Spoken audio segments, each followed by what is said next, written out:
So good afternoon, everyone. I am Dr. Jessica Hammond-Graf. In my professional world, I'm currently the Deputy Athletic Director at the University of Maryland, Baltimore County in their athletics department. And I'm also a part-time lecturer at Castleton University in their athletic leadership program. But I am excited to talk with all of you and my esteemed colleagues about the state of rugby and specifically growing rugby in the US. But to give a big shout out to the Global Rugby Leadership Institute for bringing us all together today to not just talk about the growth of rugby in the US, but also across the globe. So at this point, I will ask each of you to introduce yourselves. Tell us a little about a small snippet of your rugby career and how you got involved in it and where you think rugby is heading in the US. So Kellie, I will ask you to start us off. Awesome. Thank you. Great to be here. Great to be, joining everyone who's watching. And I've been, watching most of the day. So it's been great to sort of hear what everyone else has to say and, interact with so much of the wider community. Kellie Cavalier, I'm the Vice President of Operations for Premier Rugby Sevens, the first women's and men's sevens league, professional league, really in the world. We sort of are trying a new way of looking at rugby in the US. So I think my perspective will be different than, most of the other panelists, though, I've worked with some of you in various capacities on this project. I have a long background in rugby in the US. First as a player, I did most of my playing in the Washington, D.C. area, so a great connection for the match that's there this weekend. And that's in fact how Jess and I know each other from the playing side of the sport, and then began a career in sport administration and have spent most of it in, administering the game of rugby at various levels, from supporting club rugby all the way through high performance at the national team level. And I spent quite a long time with USA Rugby, essentially selling the sport into various markets in the US and then producing rugby events in those destinations. If you went to a men's national team game sometime between 2013 and 2018, I was very likely behind it in some way, shape, or form, as well as a number of other events, including the 2018 Rugby World Cup Sevens in San Francisco. I guess I'm supposed to say something about the growth of rugby in the US. Is that right, Jess? Yeah, I think from the perspective of Premier Rugby Sevens, we find sevens to be an interesting direction for growth in the game. The short form of sevens is interesting and very palatable for the younger generation who are now seeing and consuming their sport in short clips. And so I think that is an interesting way to look at the growth of rugby in the US in the whole ecosystem. Great, thanks, Kellie. John, tell us a little bit about yourself. Good evening, good afternoon. It's evening over in Scotland here. So yeah, thanks for the invite to sit on the panel and discuss. Short career for me, last 12 years, I've been involved in professional rugby management. From 2011 to 2015, I was a Scotland Sevens manager on the HSBC circuit. So done a lot of travelling around the world with the Scotland Sevens team. Went to the Commonwealth Games in Glasgow and the World Cup in Moscow in 2013. 2015, I jumped into the 15s game with the Glasgow Warriors in the Pro 14. And I was there for 4 seasons. And for the last 2 seasons, I've been in Washington, D.C. with Mr. Dunlavey as part of the Scottish Rugby investment into the club. I came over to help them set up their operations side, mainly off field and a bit on field with the coaching staff. So we've been basically getting Old Glory DC off the ground and established in the MLR for the last 2 seasons, which has been an amazing experience, I must say. I've just recently returned, as recently as Saturday, back to Scotland after my 2 years, and I will take up my previous post with Glasgow Warriors again in a week's time in what is now the URC the new European Championship with the South African teams involved. In terms of the growth of American rugby, I think, first of all, from an outsider coming into the States, the enthusiasm and the appetite for rugby was absolutely blew me away. I think the desire for people to play and get involved in the sport is incredible. And I think it's incumbent on the professional teams now, the MLR teams, Old Glory in particular. I think it's incumbent on us to create that focus, to give, first of all, the fans and everybody the chance to come and see rugby at the highest level. But secondary to that, I think it's incumbent on these organisations now, these professional organisations, to help put in place pathways and academy systems and pathways to professional rugby and represent the Eagles ultimately. As a bit of a short answer, that's when you mentioned the word pathway and development, it's a massive topic and it's one that everybody has so many opinions on. But the short answer is I think the new professional staff and players and management within America in the MLR are certainly part of that process. Thanks, John. Chris, you're going to be up next since John called you out. Sure, fair enough. It's great to be on a panel with so many friends and colleagues. So I'm Chris Dunlavey, and my reason for being here is I'm the chairman of the ownership group for Old Glory DC, which is the Greater Washington-based team in Major League Rugby. I also sit on the executive committee of the board for Major League Rugby, so I've got a bit of perspective as to what the league is doing nationally.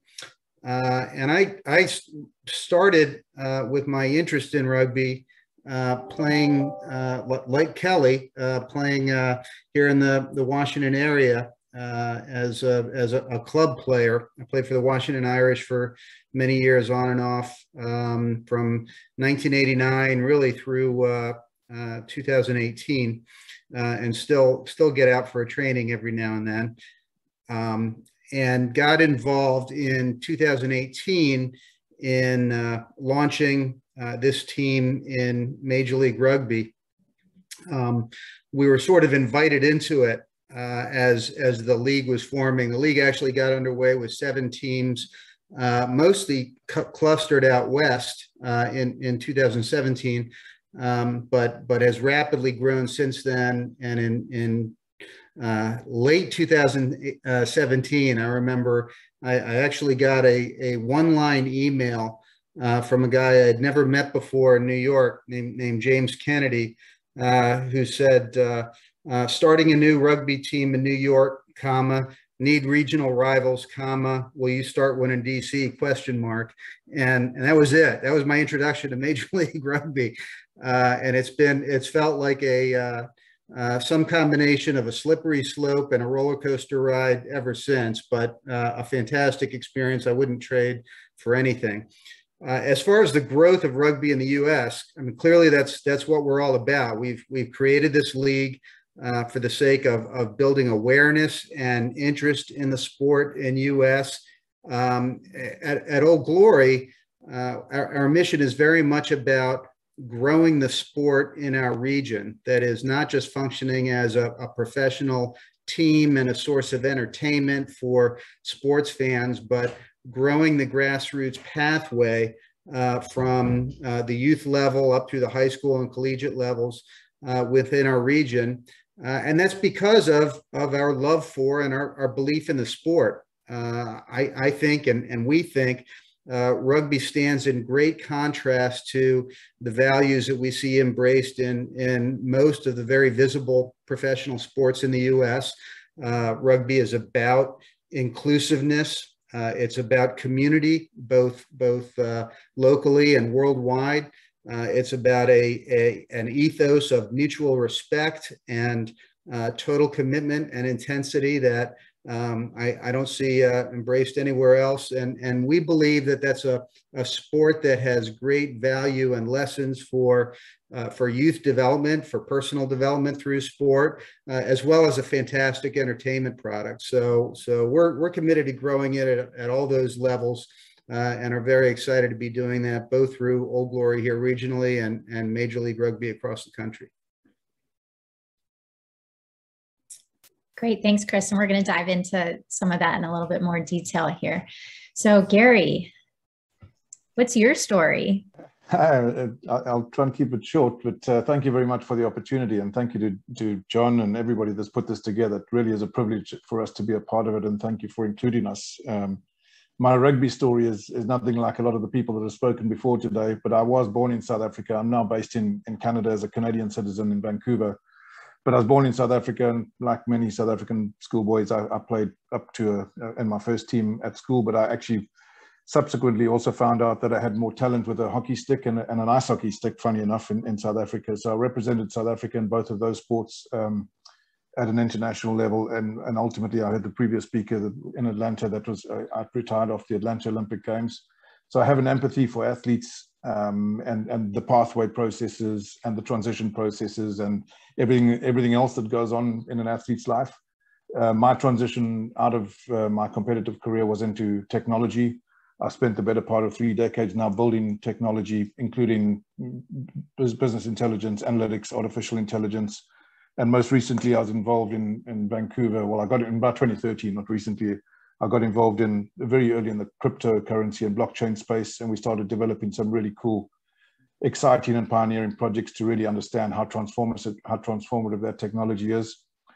And fast forward to a few years later, I just really wanted to get back to, I've been an entrepreneur all my life. I wanted to get back to really bringing technology to marrying the two, my two greatest passions, which are sports and technology. So PlayWize is a platform we've developed. Really, it's sports agnostic, but we focused on rugby union for now.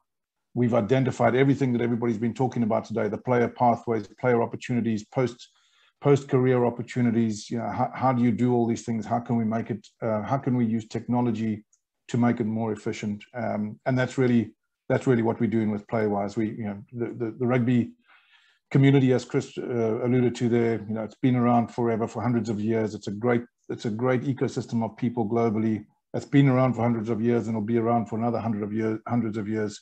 From our perspective, it's right for some technology to come in and make the system easier to operate. So that's really what we're doing and our involvement. My CTO, my Chief Technology Officer, is actually a rugby player. He's a Sydney boy, but went and played for the Western Force. He played for the Highlanders, and now he's currently playing for Biarritz in France in the top 14. So we kind of understand what's going on in this space and really building the solution around what he's doing. So, and in terms of growth, I've got some anecdotal stories about my perception on growth of rugby across the US. I think a lot of people in South Africa don't recognize, and South Africa and other rugby playing nations don't recognize the size of the US.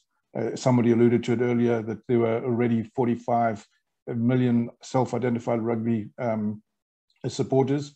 Our research has shown more than that. I think John was probably conservative. But if you think about that, that's almost the population of South Africa already in the US supporting rugby, and it hasn't even got going yet. So that's an enormous opportunity that we believe in. And on top of that, you've got 28 coming for the Olympic Sevens. You've got 29, 31 World Cups. It's just an amazing decade that's coming. And I volunteer every year for the Vancouver Sevens, and I look after the South African team, and I just make sure they have a good time from the time they arrive and the time they leave. And if you'd ask, and I've been with them for 7 years now, and if you'd ask me on opening weekend when Vancouver started, the Sevens, if it's going to stick, I've got to be honest, I was skeptical. But if Vancouver can get up to 80,000 people now for a weekend, there's no doubt that's going to happen in the US as well. So I just think it's an enormously exciting decade ahead. Great. Thank you for your insight. Olubunmi, welcome. Hi, everyone. My name is Olubunmi Jinnadu. I'm originally from Lagos, Nigeria.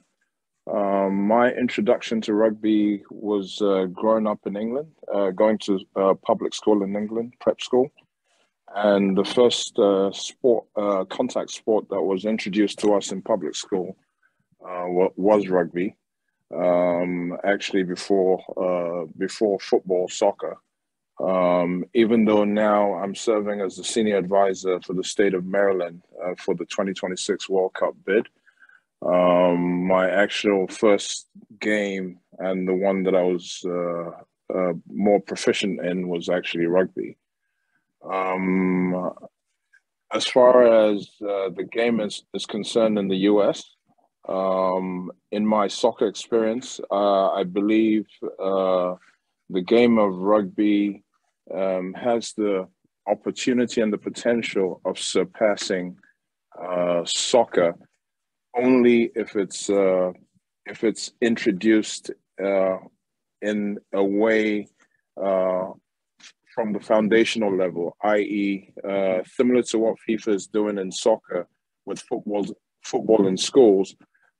There has to be an aggressive campaign in terms of football in terms of rugby from the foundational level, in school systems, in the community, in the US.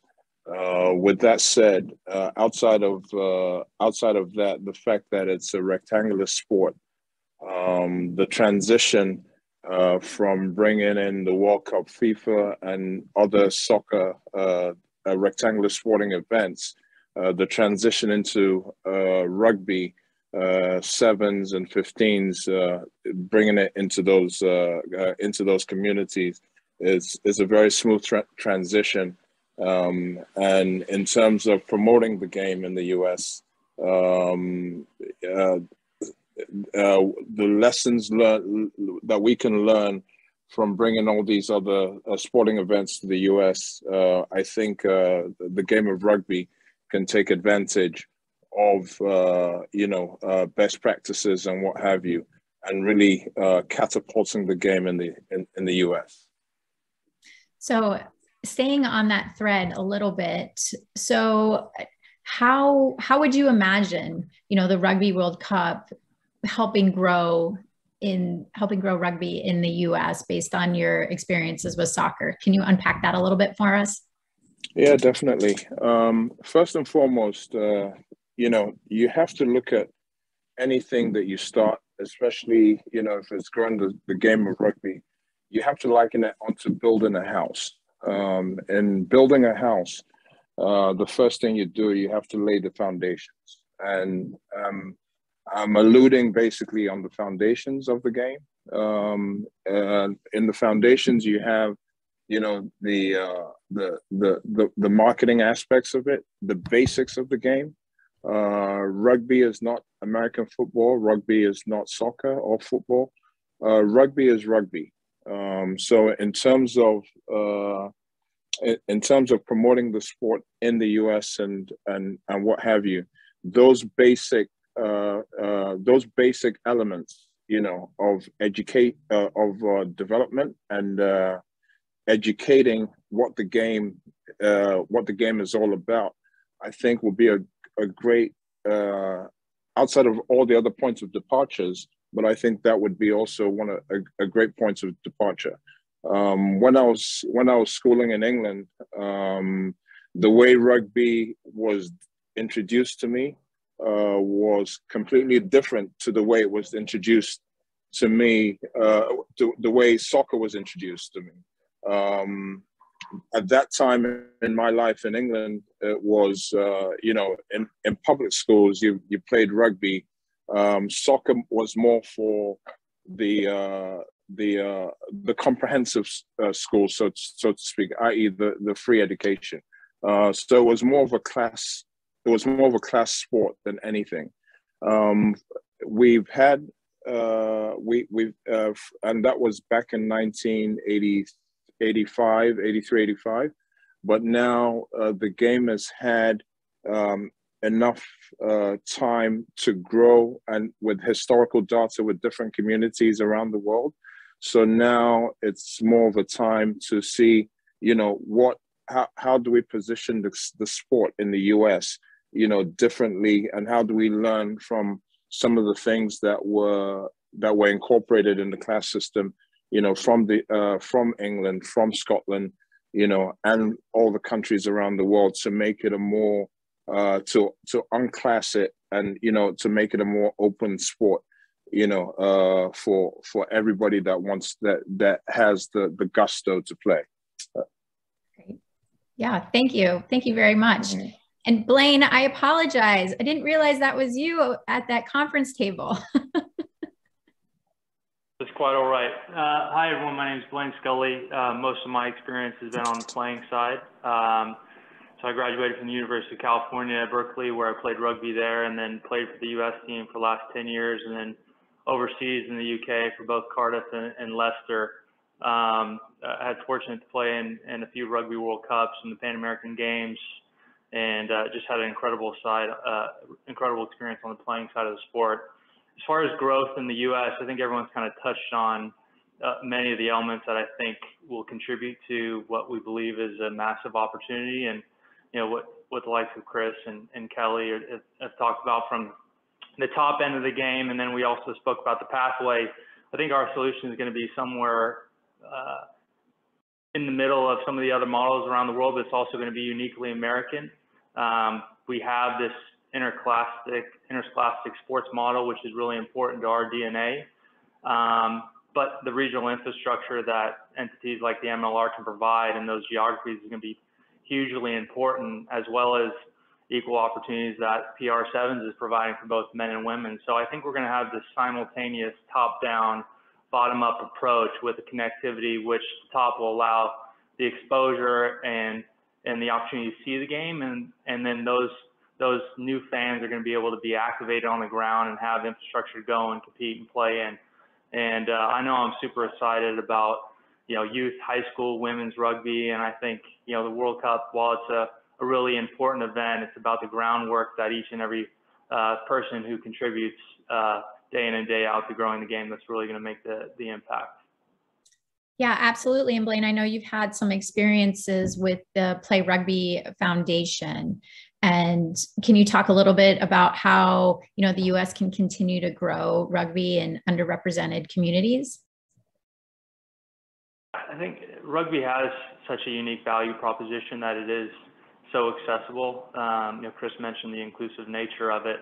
That's just by default. That the game doesn't require much other than a good attitude, some grit, and a pair of boots. And you have as soon as you walk on a rugby field, the opportunity to meet and are welcomed by a hugely diverse set of individuals. And what Play Rugby has been able to do and their communities that they serve has been nothing short of amazing. And if you see some of the impact stories that they've been able to generate and create, some of the incredible programming, part of that is due to the individuals who just needed a chance, and rugby is a really good introduction to something that is quite unique and special, and what it can provide those individuals from an empowerment perspective, from a confidence perspective, is just pretty singular, I think, in the American sporting landscape.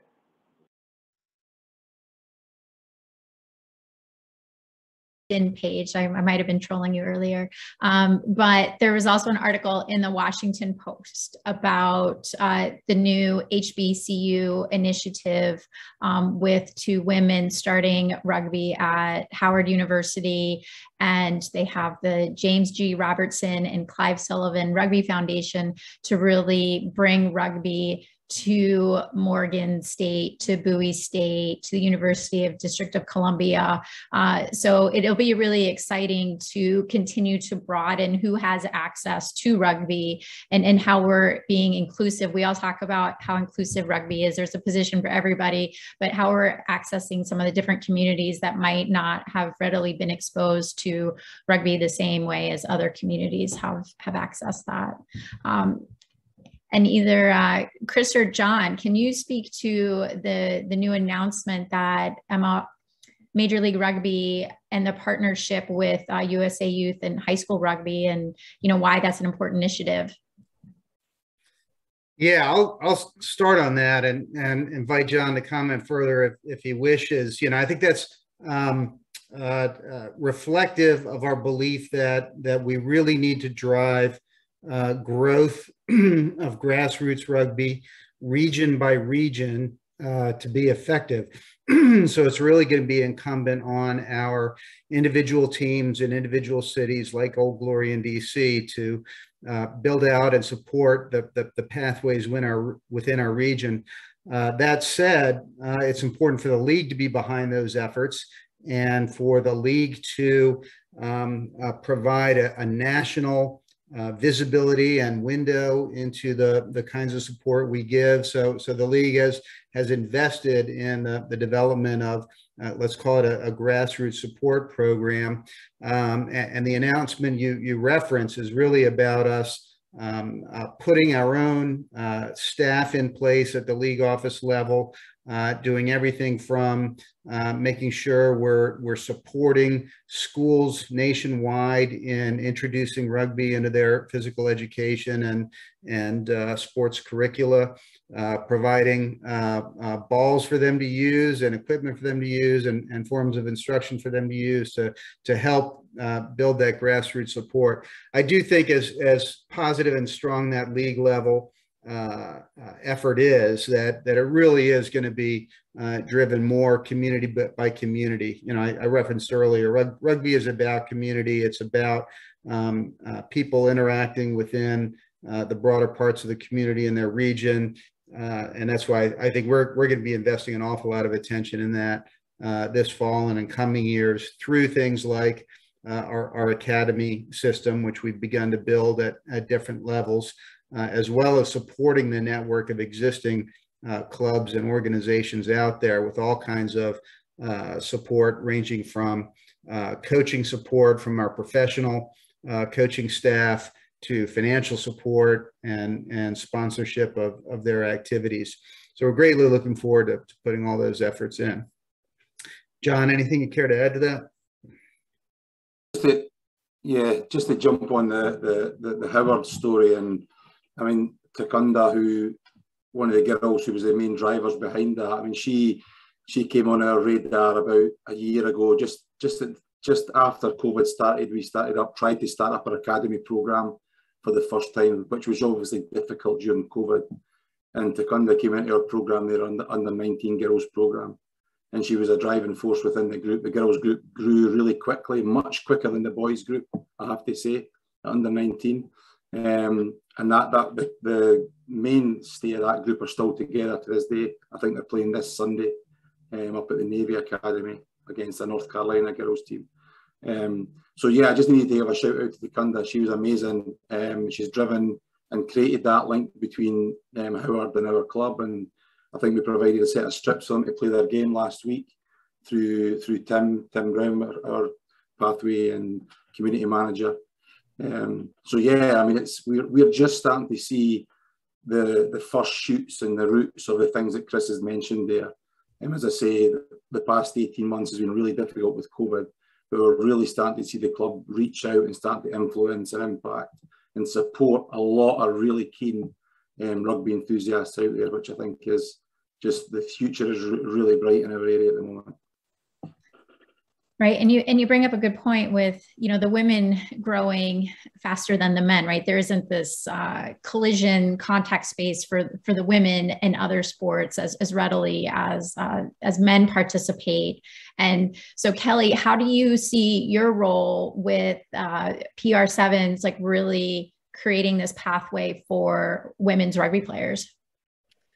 Yeah, I think it's really interesting. In the US, our participation rate for women as a part of the whole population of rugby participants is, I think we're about 25%, people who play female women's rugby, and 75% participate in men's rugby, which we think that's not a lot in the US, but compared to other rugby playing nations, it's quite a big percentage. But when we think about the changes that have developed in the sporting system and the sporting landscape since Title IX came into play, what we really saw is that it was almost like a sponge at the top, drawing athletes through a pipeline that allowed them to see sort of all of the opportunities that were then becoming available at the NCAA level. And there's almost that same piece in place that PR Sevens can be a part of offering an opportunity for participants in women's rugby to play at a level beyond what's currently available to them, you know, almost anywhere in the world. You know, I think it's awesome. You know, there's only, say, 20 places right now in the national team residency program in the US for men or women, you know, somewhere between 18 and 23 spots, right? And we need more than 20 people that can play at the highest level. And so PR Sevens offers another place for that in the ecosystem, and at the same time offers just one more pathway to reach the most elite level, playing for you know, the national team, the opportunity to play in a World Cup or the Olympics, the pinnacle you know, events of the sport. It's also challenging because the pipeline isn't there yet. You know, something that we talk about in PR Sevens is, will there be enough players? And something that's very, very important to us is delivering women's rugby and men's rugby the same. You know, we talk about equality, we talk about inclusion, and that's not just we pay the players the same, but we want to present the game the same. We want to have the same media coverage, the same broadcast coverage, all of that. And so it's important for us to develop the talent in the pipeline as well. And it's not only us, it's the academies of MLR, it's USA Rugby's pathway systems, it's everything that exists that will contribute to that. The you know, the programs, the varsity programs that have been developing over the last 10 years, and other programs like that, you know, specialty organizations like ARPTC, all of those feed athletes into our ecosystem. And it's great to be here, and we have tons of work to do to make it all flow together successfully. Absolutely. And, you know, you think about where the WNBA was 20 years ago, and how that has really changed how women perceive basketball. And there's an avenue that I can go play basketball professionally. And, you know, you and I have had some conversations. It's just like completely elevated the game, right? And so it's exciting to think about, like, look, when we look back in 20 years or 10 years, you know, how has the game changed? How has PR Sevens changed for the women down the road? And Gary, what do you see your role in this? And, you know, you talked about pathways and helping our athletes navigate this. So how do you see yourself plugging into this landscape? Yeah, thank you for the opportunity. And it's great to follow on from Kellie and from Chris and John, because really our role, we see ourselves as part of the community. We have a different lens to everybody because we bring a technology lens to the discussion. What needs to happen in the community needs to happen in the community. And we've seen this globally in rugby, but we also are sports agnostic. So we've seen this in other sports, the challenge for pathways. You know, we've seen time and time again that athletes are identified early. There's some testing that happens, and then by the time they actually come to a high performance program, a name goes on a whiteboard, it goes into an Excel spreadsheet, and all the testing is lost. You know, things like that. So there's that element that we can play a role in, but there's also, you know, there's global opportunities. So is there a global pipeline of people? Our guess is there should be, but how do we start to create that? And it's not just for 15s or not just for sevens. There's now 7s, 10s, 12s, 15s around the world.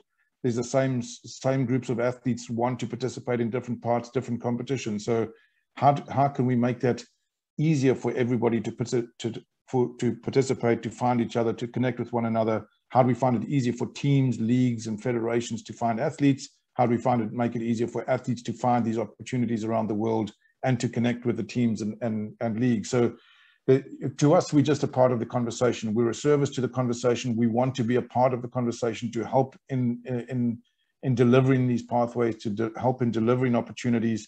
And I think if you layer in the interesting part for us as well, if you layer in the lens of the modern athlete, every athlete that's joining, every new athlete, young athlete that joins the system now is a Gen Z athlete. And these athletes are already, you know, they are banking on Venmo, they're buying crypto on Coinbase, they are investing on Robinhood, they're on TikTok and all these. And so the system that we have to develop must meet these athletes as well, and it must work for everybody. And that's we just want to be a part of that conversation to try and help develop those solutions for everybody. And we're not looking, as I said earlier, we're not looking to change anything. Rugby's gone on forever and has been around forever and will continue to be around forever. But how can we start to immerse ourselves, or how can we start to introduce technological solutions which currently have not been embraced? And that's really the role we see ourselves as playing as this grows out.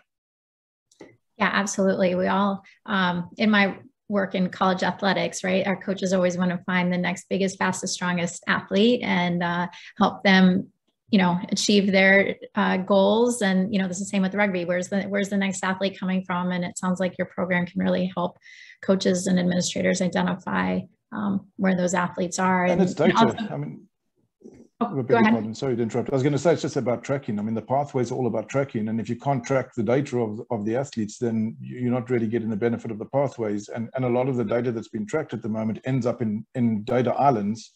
There's no correlation of data. There's this data, that data, that data. There's no correlation. So, you know, that needs to be correlated. And you need to create the relationships between the data, and which makes sense for the people that are making decisions about the athletes that they want to employ, or it allows the athletes to position themselves within the context of the opportunities available. Yeah. So I want to give an opportunity to the viewers who are on this call. If you have any questions, please feel free to drop them in the Q&A. We have about 5 to 7 minutes left. So I have one final question for all of our panelists. We have a lot of really great ideas about how to continue to grow rugby in the US, but what are our obstacles? Why haven't we achieved that yet? Bunmi, you said that we had the potential to surpass soccer. So what do you think is the reason why we haven't done that yet?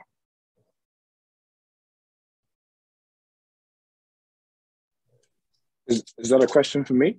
It's a question for everybody, but I'm going to start with you. Thanks you that.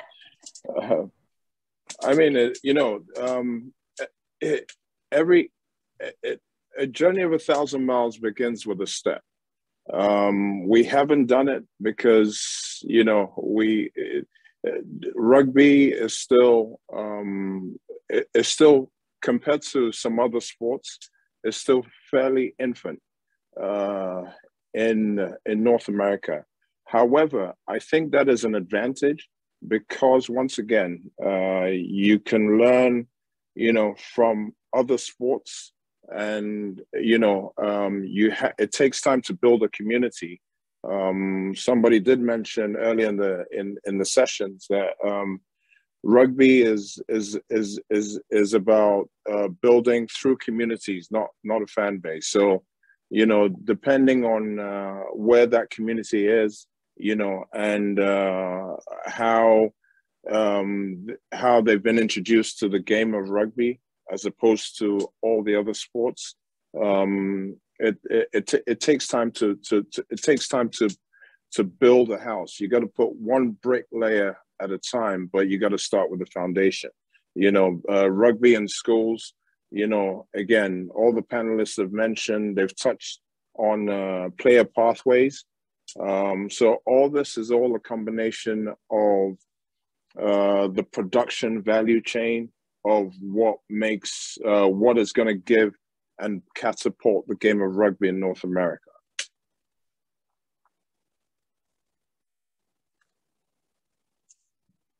I can kind of jump in. I think there's, again, I also push back that on the notion that of the sleeping giant, right? I think it's actually incorrect. I think there's a lot of people who wake up every day and try to grow the game here in the US. Part of that is challenge has been around resource constraints and some of the access to capital, both at the national and local level. And I kind of see maybe a way forward, kind of like leaning on three things. So there's exposure from the top end of the game. That's the national team. That's PR Sevens. That's MLR. Then I see opportunity kind of at the bottom. So how many 10-year-olds end up with a rugby ball in their hand? And then also incentives. What are the incentives for those athletes that can continue to stay in that pipeline and not diverge to another sport that offers a scholarship or an opportunity to pay more, or even, even a really good career that ends up taking them away from rugby. So how can we kind of complement the ability to expose the game to as many people as possible? How can we offer the opportunity for people to play as often and as early as possible? And then how do we keep those people in the game? And that's both at a national and local level, which is simultaneously down to the folks who are building the game in those areas, like the MLRs and those regional hubs, and then the national governing body and how they're creating the right structure and systems in each state to then look after that 10-year-old through to the national team player and coach and referee and all the infrastructure that goes with it. Yeah, I think Blaine's 100% right there. And one of the biggest focuses for growth and one of the biggest challenges that, I think we're all trying to work to overcome as well is the infrastructure and the people. When you said, Jess, that, what's the biggest obstacle? I think in some ways it's passion, and I don't mean that in a bad way, but rugby at the grassroots level is so often driven by the passion and the energy of individuals. And those folks put endless amounts of effort into the work, but they also get burnt out because we don't have the infrastructure to support them. And, the strength of a club or a youth organization is dependent on their individual energy. And so the growth of administration is going to be a huge piece to support the growth of players. And, we talk about recruiting more players into the game, but you can't have more games without more match officials. And so recruiting more match officials into the game is also incredibly important, and moving everyone sort of through the pipeline, not just athletes, playing athletes. It's critical that the entire infrastructure and ecosystem around the game gets developed. And I think that's the biggest challenge right now.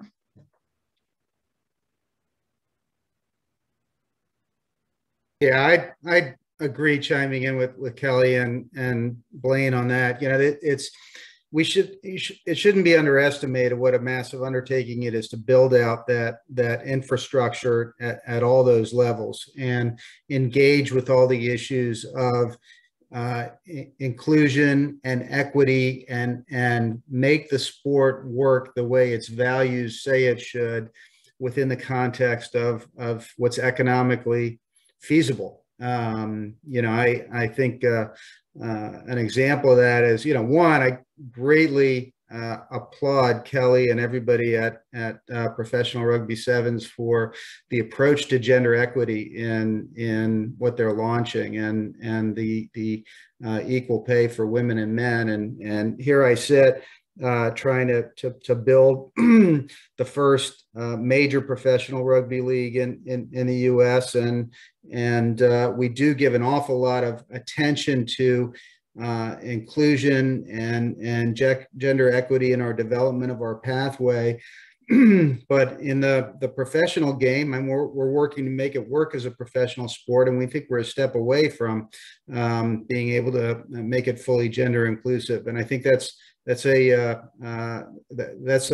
example of the kind of challenge we all have in just making this work. And there's a big direction to build and an awful lot of lessons to learn from soccer and other sports that have through trial and error experienced some really challenging circumstances making all that work. So we are very, very focused on all those different levels and trying to build all those different aspects of the sport at once. And it simply takes time. And I think, soccer has had a number of starts at that more than rugby has in the U.S. It's really only the last decade that the professional game has gotten serious in any way in the U.S. in rugby. And soccer, of course, has been at it for decades. So to me, that's the main distinction for where we are relative to where soccer is today. Jessica, if I can add, again, anecdotally, just the example of what I've experienced since I came to Vancouver 11 years ago, and I've been involved with the Sevens since its inception. And as I said when we began, if you'd asked me if there would be 80,000 people in a stadium over two days, obviously I wouldn't have believed that. But and that's a function of a couple of things. There's obviously a very good leadership team that have done a great job there. But I also believe there's the party fun element of it, which happens around the world in the Seventh Circuit. So people dressed as unicorns and avocados or whatever works for everybody, and they like that. But the other side of it is I honestly believe that people saw the quality of these athletes suddenly running out, which they've never seen before. So there's the exposure to that level of athlete, and it's just an unbelievable experience. And personally, we would say to some of our Canadian friends, come and watch this weekend. And it was always over a long weekend, which was a family weekend break. So people would go away for their weekend and say, well, we're going away we're going on holiday somewhere. And over time, more and more of our Canadian friends came on board as new rugby supporters. And that took a while. And I'm not for a moment suggesting that the grassroots development pathways are not important. It's just, as everybody said, it's going to be it's a long haul. There's a lot of heavy lifting to be done. But I have no doubt that Kellie and PR Sevens this weekend got a whole bunch of new rugby supporters just out of their tournament. So it's just going to take time. Yeah, absolutely. And, I go back to the comment earlier about the WNBA, right? Like where they were when they started, the fan base was a very niche population, and they weren't attended and talked about, and they weren't the activists that they are now and in the spotlight. And so they're really, it has taken a lot of time, like you said, to get there. And we did have one, I know we're a little over time, but if you'll bear with me, we have one question that came in from the audience. The question reads as follows: rugby promotes itself as a sport for everyone, but that does not extend to trans women. World Rugby and several national unions adopted extremely discriminatory policy towards trans women. Do the panelists agree that such policies damage the image of the sport?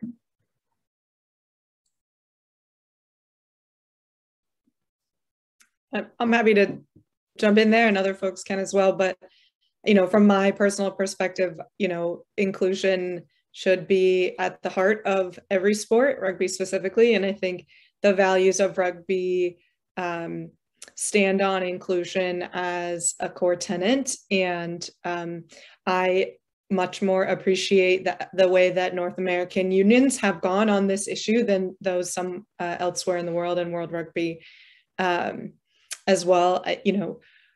We talk about rugby as a place for everyone, and it should be a place for everyone. Yeah, I'll just echo that. There's just zero tolerance for discrimination at any level. And coming from a South African that played in an era where some people thought apartheid was a good idea, so it's just there's no space for discrimination whatsoever. Especially when it's a sport that promotes character. Yeah, it's very much. I come back to I think the ethos of inclusion I find particularly profound in rugby, and there's no place for any form of exclusion. We actually hosted, as part of our grassroots outreach effort earlier this summer, an online webinar with a discussion around a Hulu documentary named Changing the Game that we promoted and invited some of the transgender athletes who had been part of that documentary to join a panel discussion with us, and invited all our coaching community and athletes who had our community to participate in. And it's really about building awareness and enlightenment of the kind of issues transgender athletes face to try to guide our coaching community into being more prepared to effectively include them and make sure they're creating programs with opportunities for everybody. So I think we're getting there, and I think productions like that Hulu documentary and discussions like that are the right direction to be moving in, to make sure everybody's aware enough of the issues and how sort of equipped to handle them. Well, I do want to thank all of you for joining this conversation this afternoon, and I look forward to conducting this same conversation in 10 years so we can talk about how far we've come and the success that we've seen in both the men's and women's rugby, from the grassroots to the very top. So thank you again for a great conversation and a wonderful afternoon. Be well, everyone. Thanks, everyone. Bye-bye. Everyone. And thanks to this panel in particular, because I think 4 or 5 of the panelists were adaptable and jumped between different sessions. So I really appreciate that. And Kellie and Gary and Chris, we really are excited about partnering with you all in a number of ways at our institution and with our educational programs. I think those kinds of partnerships are what's going to help develop our game in the U.S. So thanks again, and we'll start the last